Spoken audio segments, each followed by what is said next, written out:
Hello friends, welcome back to my channel. तो चलतु आज बनैबा माछ भजा, सिंपल रोही माछ टावा भजा, जोड़ा कि बहुत ही टेस्टी, बहुत ही सिंपल, अति सहज हो जे रोसे जानी ना से भी करें, किंतु विश्वास करंतु अति सहज हेले भी बहुत टेस्टी, बहुत ही सिंपल, घरर 2-3 मसलार हो। तो चलतु रोषेटी आरंभ करवा। एंड आपको तो आप पखाड़ सांगे जब खाइबे, पखाड़ मजा तो पूरा 2-3 गुणा हो।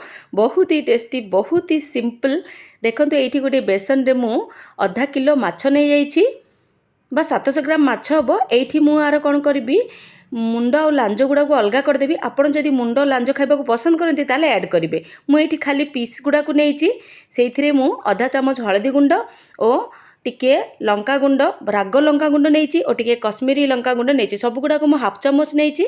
तापर गरम मसला नहीं और स्वाद को लक्ष्य करके लुण नहीं। बेसिकली माछ बजार कौन हुए टिके अधिक लुण देले ता भीतर पर्यंत लुण जाए और बहुत ही बढ़िया लगे। लास्ट रे फाड़े लेंबू को मुझे चिपुड़ी नहीं। लेंबू चिपुड़ा द्वारा कौन हम आर आइंसिया फ्लेवर टी पड़े और टिके स्लाइटली टेंगी टेस्ट रो, बहुत ही बढ़िया लगे। आप डेफिनेटली लेंबू को बिल्कुल भी स्किप करेंगे। देखो ये मुझे भल भाव में आपको गोल दूची। हाँ, ये आउ गोटे कथा, लेंबू पकेबा द्वारा कौन हुए आर कुकिंग प्रोसेस स्टार्ट हो जाए और माछटी पूरा जूसी रहे, बिल्कुल कड़क लगे। देखो ये मु भल भाव में माछ गुड़ा को भल भाव में मंथी मंथी पूरा सबू पार्ट्रे मसला को लगे दूची। ये मु किछि भी बेसन किंबा चाउल चूना नहीं, जहाद्वारा कौन हुए गोटे लेयर बस जाए।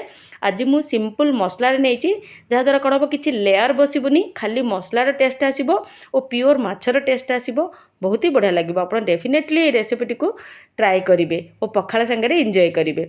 देखो आपको मुझे भल भाव में घसी घसी सबू पार्टे लगेदेली। एबे आपको कौन करवा, हाफ एन आवर आपको फ्रिज रे रेस्ट करने को देवा। फ्रिज रे देखो हाफ एन आवर रेस्ट कलापर केते बढ़िया देखा जाउची और टिके टिके पानी छाड़ी, किंतु एगुड़ाक कौन हम भाजिला टाइम रे आपण टिके टिके ता ऊपर देदेबे, किसी प्रॉब्लम नहीं। देखो ये माछटी बहुत बढ़िया से मैरिनेट हो जाइए। एबे आपको डायरेक्टली आम टावा रे भाजिबा। एथिपाई मु देखो गोटे टावा को हिट करुच्ची। ये मन रखिए सबु बेले माछ भाजिबा टाइम रे कौन करेंगे, टावा को पूरा फुल गरम होगा को देबे। ये मु सोरिष तेल यूज करुच्ची, कारण सोरिष तेल रे माछ भजा बहुत ही बढ़िया लगे। आपण अन्य तेल भी यूज करेंगे, किंतु सोरिष तेलर फ्लेवर बहुत ही बढ़िया लगे माछ सांगे। ये आप देखिपे टावाटी बहुत ही गरम अच्छी, जेपरिक यार धुआं भी बाहर, कारण ए प्रोसेस द्वारा कौन हम माछ गुड़ाक टावा रे चिपकबनी। देखो ये मु नॉनस्टिक टावा यूज करनी, सिंपल लुहार टावा यूज करछि, तथापि आप आग को देखिपारे माछ गुड़ाक बिल्कुल भी चिपकिलानी। ये मु गोटे पर गोटे माछ को साइज रे ये टावा रे देदेली।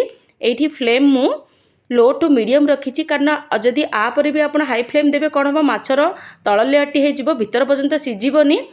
एबे मु टावाटी को टिके हलाउची, कारण तेल गुड़ाक मु सबु साइड रे दउची, किंतु एठी मन रखिबे 2-3 मिनट पर्यंत आपण माछ को बिल्कुल उल्टेबेनी। 2-3 मिनट टिके सेटल हेबा को देबे, तापर ही माछ को उल्टेबे। देखंतु एठी 2-3 मिनट परे मु माछ को उल्टेली, केते आराम रे सी उल्टी जाउची और बहुत ही बढ़िया कलर आछि।